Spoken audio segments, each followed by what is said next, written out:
आज जिस शख्स के बारे में बात करने वाला हूँ मैं, उस शख्स के बारे में क्या बोलूँ।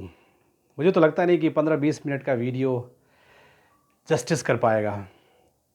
एक महान शख्सियत, एक महान आत्मा। मुझे तो ऐसा लगता है कि बुद्ध और गांधी के बाद, इवन कि गांधी से पहले अगर उनका नाम लिया जाए तो यकीनन मानिए इसमें कोई कमी नहीं है। मैं बात कर रहा हूँ B.R. अम्बेडकर, भीमराव रामजी अम्बेडकर साहब की।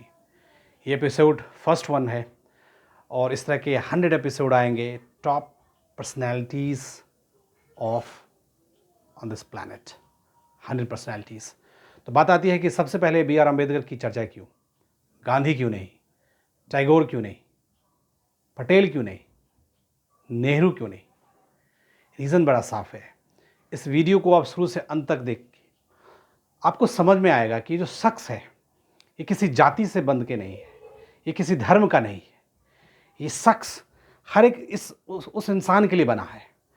यह शख्स हर एक उस इंसान के तजुर्बों को पहचानता है।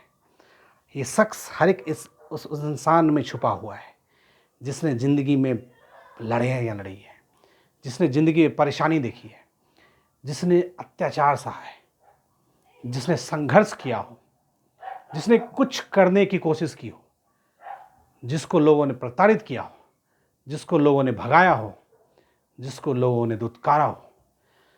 हर शख्स अगर अपने आप में अंबेडकर के सिद्धांतों को पालन कर ले थोड़ा सा भी, तो अपने जीवन को बदल सकता है। अंबेडकर दरअसल पढ़ने की चीज़ नहीं है। अभी तक आप लोग अंबेडकर के बारे में पढ़ते हैं, आप उनको समझिए, उनके जीवन को समझिए। आप जब उनके जीवन को समझेंगे तो पता चलेगा कि ये महान शख्स को किसी 15 मिनट के फ्रेम में आप बैठा नहीं सकते। ऐसा इंसान जो लॉयर है, इकोनॉमिस्ट है, पब्लिक सर्वेंट है, टीचर है, एडमिनिस्ट्रेटर है, सोशल रिफॉर्मर है, मॉडर्न फिलोसफर है, above all a great human being. कहते हैं कि इन 2012 में जब वोटिंग हुई थी कि इंडिया का सबसे टॉप जो ग्रेटेस्ट इंडियन में नाम अगर लिया जाए, तो CNBC का जो CNN IBN चैनल था इंग्लिश का, एंड हिस्ट्री TV 18 ने उनको the greatest Indian of all time का खिताब दिया। इतना ही नहीं, he was number 1 scholar in the world declared by Columbia University in 2015, number 1 scholar in the world. And इस वीडियो में I will give you the detail qualification of mister B.R. Ambedkar. कितनी सारे क्वालिफिकेशंस, 32-35 डिग्रियाँ उनके पास है। कहते हैं एक हमारे नोटेबल इंडियन इकोनॉमिस्ट हुए नरेंद्र यादव, कहते हैं कि Ambedkar was the highest educated Indian economist of all times. इतना ही नहीं, महान अर्थशास्त्री Amartya Sen, Nobel prize winner, ने कहा है कि Ambedkar is a father of my economics. आप सोच सकते हैं, नोबेल प्राइज से सम्मानित अमर्त्य सेन साहब कह रहे हैं कि he is a father of my economics. मतलब उनका जो अंबेडकर का जो देखने का नज़रिया था, ये मेरा नज़रिया है, मैंने उनसे सीखा है। ऐसा शख्स, ये कहना बड़ा आसान है। एक उस परिवार में जन्म लिया हो व्यक्ति जो समाज के निम्नतम स्तर से आता है, महार जाति।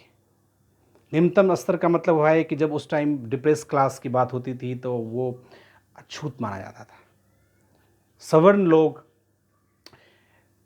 कुछ, हालांकि इसमें भी कुछ ऐसा नहीं कि सारे लोग, मेजॉरिटी ऑफ द लोग, जो हमारा उस टाइम का कास्ट सिस्टम था, हम ये समझते थे कि भाई जो नीचे कास्ट के लोग हैं उनको साइड किया जाए, उनको नीचे दर्जे में ही रखा जाए हमेशा के लिए, हमेशा के लिए।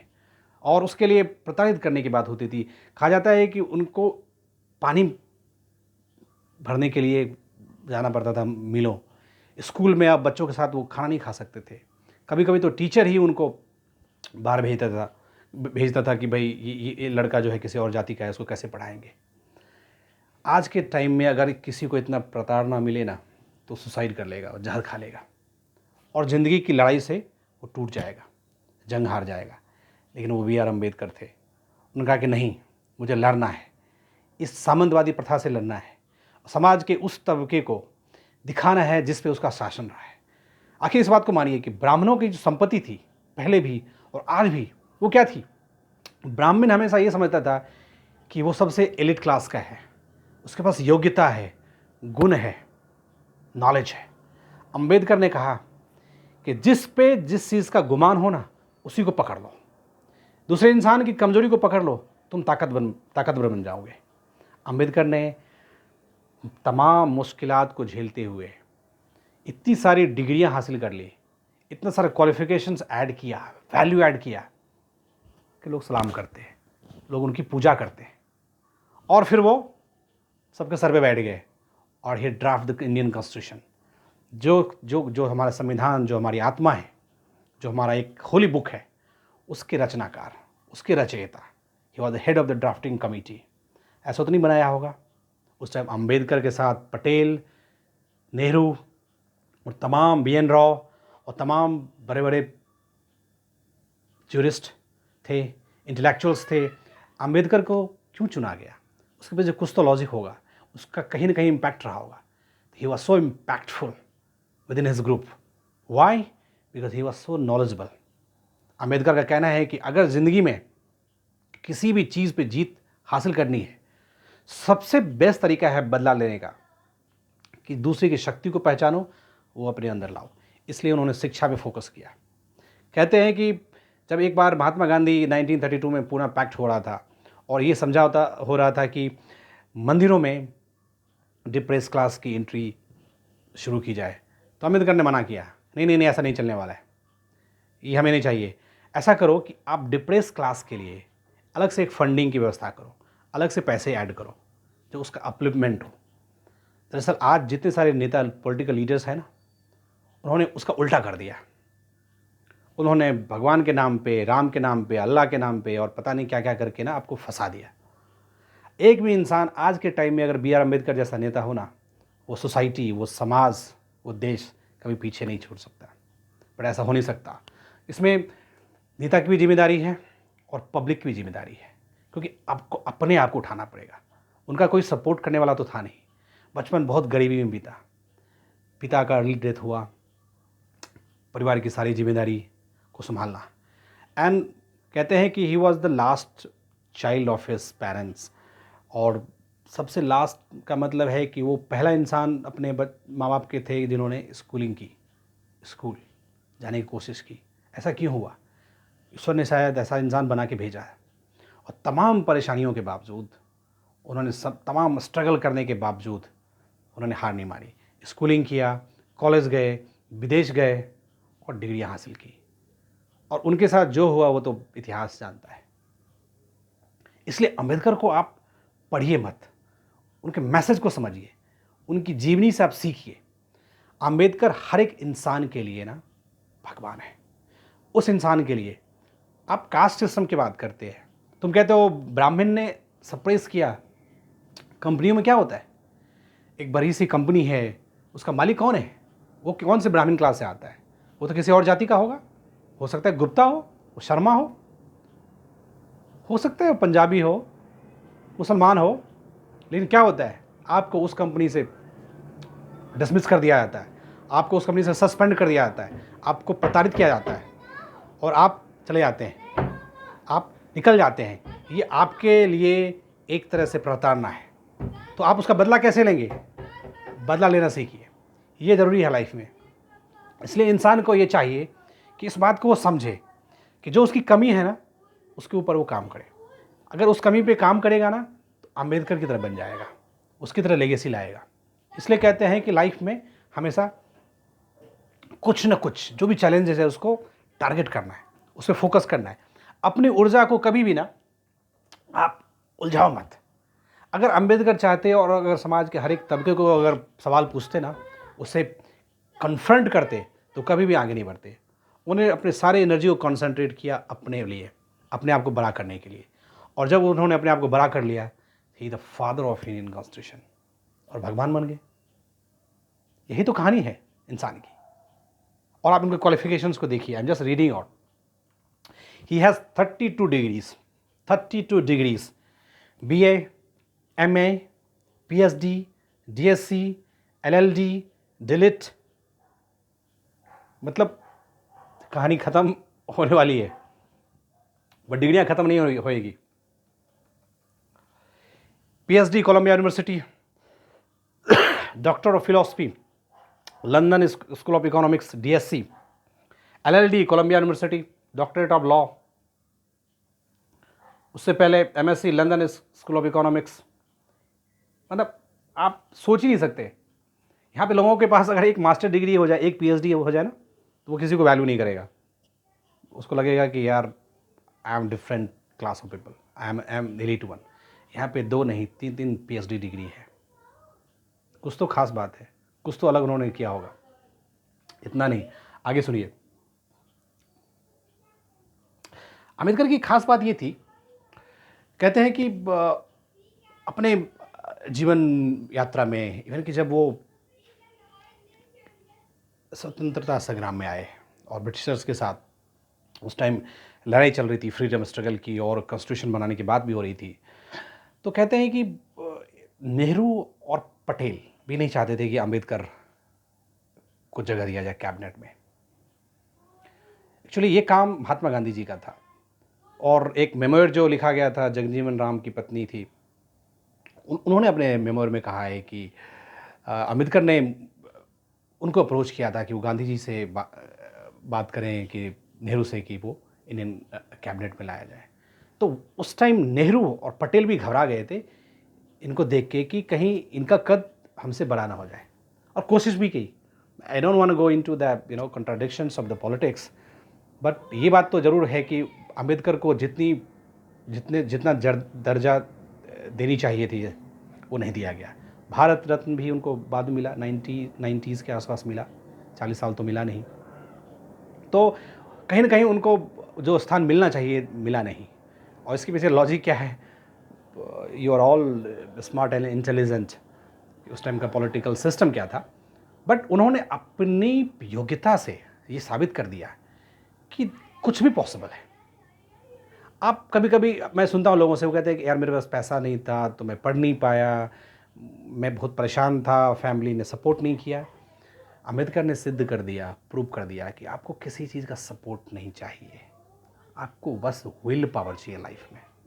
अगर विल पावर स्ट्रांग है ना, तो कोई भी इंसान कहीं भी पहुंच सकता है, उसको कोई रोक नहीं सकता।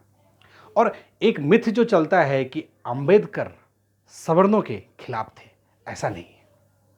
अगर वो सवर्ण के खिलाफ होते, ब्राह्मण के खिलाफ होते, तो ये अम्बेडकर जो टाइटल मिला है ना उनको, जो सरनेम है उनका, ये उनके गुरु ने दिया था, जो एक पंडित थे, एक ब्राह्मण थे।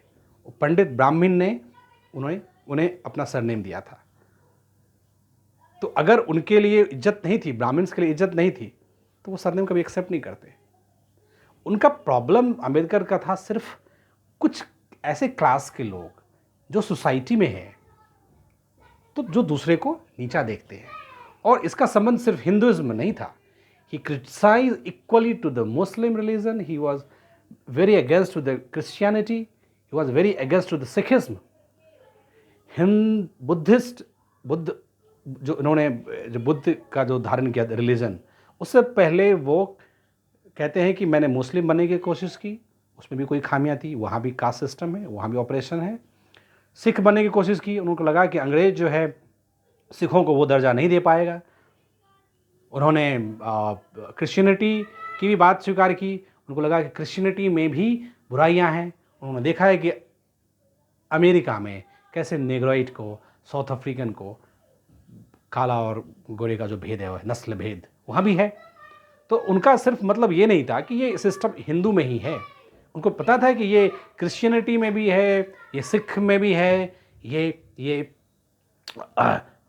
मुस्लिम में भी है। उनको सिर्फ अच्छा क्या लगा? बुद्धिज्म, क्योंकि वहाँ पे एक अलग है एक तरह से अप्रोच बुद्धिज्म का, शांति है, अहिंसा है, सत्यता है। तो उन्होंने बुद्धिज्म को एक्सेप्ट किया। He was never against any सवर्ण। उनको ये था कि हमें अपना वजूद तो तलाश करनी पड़ेगी। समाज के वो तबका जो पिछले हजारों साल से वंचित है, समाज से ग्रसित है, परेशान है, उसको जगह तो मिलनी चाहिए। और आजकल के पॉलिटिशियन ने क्या कर दिया, ये अब समझने की बात है। उन्होंने 1935 में, 1932 पूना पैक्ट में ही डिप्रेस क्लास की बात की थी। उन्होंने कहा कि समाज में कुछ डिप्रेस क्लास के लोग हैं, कास्ट की बात नहीं की थी। ये तो आज के पॉलिटिशियंस जो है ना, बड़े स्मार्ट निकले, उन्होंने कहा कि इसको कास्ट में फंसा दो, पूरी ज़िंदगी भर हम राज करेंगे। और उन्होंने तुमको हमको schedule caste, schedule tribes, SC ST बना दिया। ये तो अंग्रेज़ों का देन है। ये तो वो तमाम पॉलिटिशियंस जो शासन व्यवस्था में आए 1947 के बाद, उनका देन है। Ambedkar was talking about depress class, और सही था। उसमें गलत क्या था? डिप्रेस क्लास तो लोग थे उस टाइम, समाज के वो वर्ग जिन्हें चमार, लोहार, कमार, सुनार ये कहा जाता था, एंड माना जाता था कि ये डिफरेंट क्लास के लोग हैं। और वही आज पढ़ लिख के सूट वूट लगा के अगर शोरूम चलाए तो उस वहाँ पे क्लास ख़त्म हो जाती है। आप किसी मोची को देखते हैं, उसके प्रति आपकी भावना क्या होती है? आप किसी रिक्शे वाले को देखते हैं, आपको उसके प्रति क्या भावना होती है? आप एक सुनार को देखते हैं, आपको उसके प्रति क्या भावना होती है? बट वही कि कोई कल्याण ज्वेलर्स जा रहा है, वो तो वही काम कर रहा है, आप बड़े स्मार्टली जाते हैं वहाँ पे, आपको अच्छा लगता है। आप लिबर्टी के शोरूम में जाते हैं, आपको बड़ा अच्छा लगता है। वुडलैंड में जाते हैं, वो भी जूता बेच रहा है, जूते का काम कर रहा है, वहाँ पे आपको बुरा नहीं लगता है। अम्बेडकर का यही कहना था कि अपने आप में कोई भी इंसान अगर तरक्की लाए, अपने आप को मॉडर्निटी करे, have to go with education, has to build his character. इसलिए इंसान को अपने आप को बड़ा करने की कोशिश करना चाहिए। अगर वो अपने एजुकेशन सिस्टम को फॉलो करेगा ना, तो वो सबसे बड़ा हो जाएगा। हमारी गलती रहती है कि हम एजुकेशन पे ध्यान नहीं देते। हमें लगता है कि सब कुछ वैसे मिल सकता है, जीता जा सकता है। ऐसा है नहीं। You have to focus on education. ज्ञान अर्जित करो। ज्ञान एक समंदर है, महासागर है, वो सबको पीछे छोड़ सकता है। कितना बड़ा मान लो किसी बड़ी कंपनी का कोई बिजनेसमैन हो, पढ़ा लिखा नहीं है, बट वो एडवाइज़र जब चूज़ करेगा ना, तो IIM ग्रेजुएट का लड़का उठा के लाएगा, उसको पैसा देगा 2-2.5 लाख रुपए महीना, क्योंकि उसकी वैल्यू है, एजुकेशन की वैल्यू है। अम्बेडकर ने यही मैसेज दिया। अम्बेडकर ने मैसेज दिया कि उस क्लास के लोगों को कुछ टाइम के लिए रिजर्वेशंस दिया जाए। उन्होंने कभी नहीं कहा कि this reservation policy will be for life time. वो तो आजकल के पॉलिटिशियंस ने ऐसा बना दिया। इसलिए अम्बेडकर के प्रति मैं देखता हूँ कि जो सवर्ण क्लास के लोग हैं, वो ऐसा रखते हैं कि उन्होंने रिजर्वेशन करके मेरा नुकसान किया है। ऐसा कुछ नहीं है, उन्होंने कुछ नुकसान नहीं किया। उनको पता था कि समाज में हो क्या रहा है। और अब तो मोदी जी ने 10% रिजर्वेशन सवर्ण को भी दिया है, तो जिसमें मेरिट है वो निकाले, दिक्कत कहाँ पे है?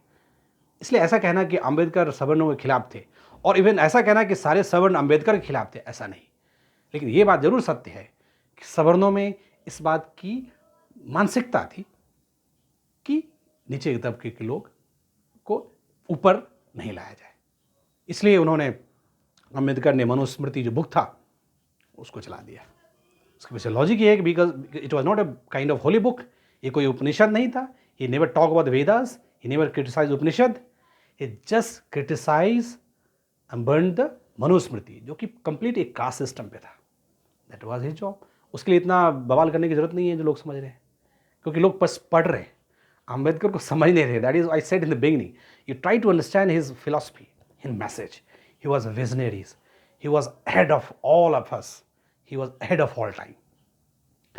कॉन्स्टिट्यूशन में जो directive principles, fundamental rights, preamble, fundamental duties, सारा सिस्टम अम्बेडकर की देन है। महिलाओं को जो जगह मिलना चाहिए संविधान में, जो हक मिलना चाहिए, अम्बेडकर की देन है। RBI इतने बड़ा जो संस्था है, reserve bank of India, Ambedkar की देन है। फाइनेंस कमीशन, अम्बेडकर की देन है। उनका योगदान बताते बताते तो मुझे लगता है ये वीडियो कहीं आधे घंटे तक ना चला जाए। But I don't want you to make it very complicated. Try to understand his philosophy, try to understand his message, his inner strength, why he is called god. उनको लोग पूछते हैं ना, मूर्ति लगाते हैं ना, पूजा करते हैं, करनी भी चाहिए। ऐसा नहीं कि जय भीम वाले उनकी पूजा करें, वो सारे लोग पूजा करें। कि ब्राह्मण प्रताड़ित नहीं है? ब्राह्मण समाज में एक ब्राह्मण, एक ऊंचे कास्ट ब्राह्मण, अगर वो ऊपर चला गया है, बहुत पैसे हैं, गाड़ी है, बंगला है, क्या वो नीचे क्लास ब्राह्मण है, गरीब है, उसको कैसे देखता है, कैसे प्रताड़ित करता है? समाज में उसको अलग दर्जे से देखते हैं ना, सारा खेल तो पैसे का है। तो ये हर एक क्लास में है, हर एक वर्ग में है। बी आर अम्बेडकर ने इसी बात पे जोर दिया है कि अपलिफ्टमेंट ऑफ द सोसाइटी होनी चाहिए। अपने आप को अपलिफ्ट करो और अपना एनर्जी वेस्ट मत करो क्रिटिसाइज करने में, क्या लोग कह रहा है नहीं कह रहा है, because that where you know lose you energy, will not get focus. इसलिए आपको इस बात पे ध्यान देना है। नेक्स्ट बात ये रही कि उनका कुछ कोट्स है, यू ट्राई टू अंडरस्टैंड।